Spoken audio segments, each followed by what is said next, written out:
So how did you get into the seafood business if you were born, the furthest away from any port?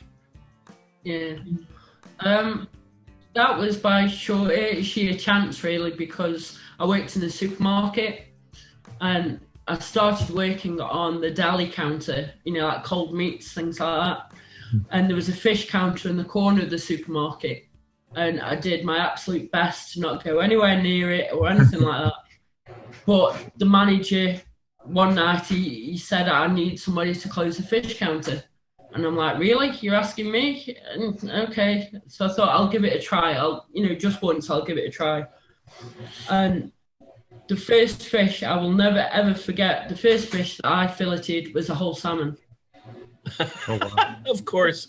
A great big salmon. And I'm like, really? It's the first time I'd held a salmon, anything like that. And it was the first fish I ever was trained to fillet. And from that minute on, it changed everything. Once I'd been shown how to fillet properly and things like that, that was it. No going back from that. So did you do like me and really hack up your very first whole salmon? Yes. I mean, mine was only good for salmon salad. That's all it was good for after I finished. Yeah. I sort of remember looking at it and thinking, is it supposed to look like that? But my manager was like really patient. He's like, it's okay, we can try again. So I thought, right. But yeah, that one person showing an interest in me and finding that there was an interest in seafood, that was it then. So no going back from that. Okay, so now you're a fishmonger, right? So in the US, we don't have that term. We have seafood managers or seafood clerks, but the term fishmonger, what is a fishmonger? So in the UK, a fishmonger is somebody who will handle fish from the beginning of the process to the end. So we'll go to fish markets. We have a really big fish market in Grimsby. I work literally in the shadow of the fish market. So fish will get brought into the market. We'll go to the market. We'll buy it for the counters. So we assess quality, things like that. Then we get into the shop. It's displaying it. It's handling it. It's displaying it for customers. And then customers coming in and asking for it to be filleted, skinned or gutted, things like that. And selling it on. So sort of beginning to the end, that's what a fishmonger is in the UK. Let me share my screen so we can see some of Emma's wonderful work. Whoa. Are you serious? That looks like one of those stock photos from if you go to seafoodcounters.com and you want a stock photo of like a beautiful seafood display case. That's impressive. Look at that. Yeah. So what's going on here, Emma? Yeah, so I'm trying. Is that today's? That's today's. Yes, that's today's fish. That fish is just finished moving.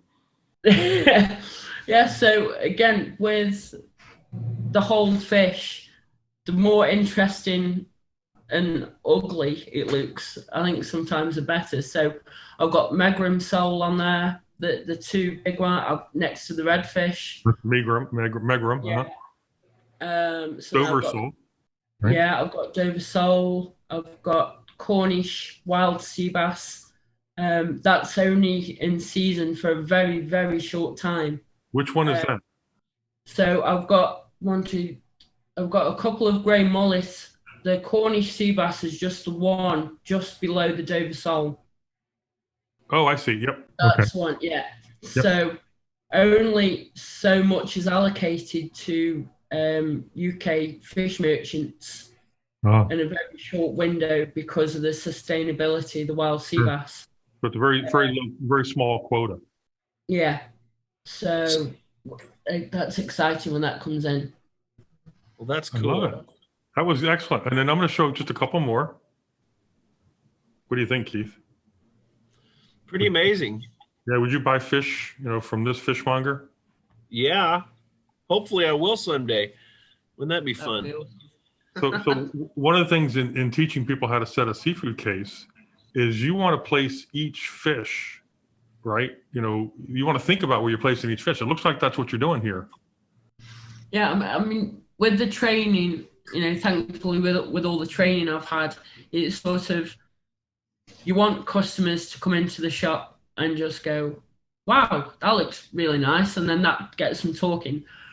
And then with the amount of species that we've got, sometimes I like to put whole fish with the fillets.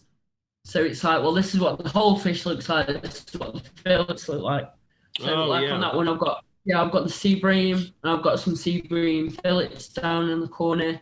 I've got sea bass fillets. You know, I've got some sea bass at the top. I've got the whole mackerel, and sometimes I'll have mackerel fillets with the whole mackerel, just to sort of break it up a little bit. And I've actually got a sea robin there just at the top. Oh yeah, that's a sea robin. Yeah, that's a good.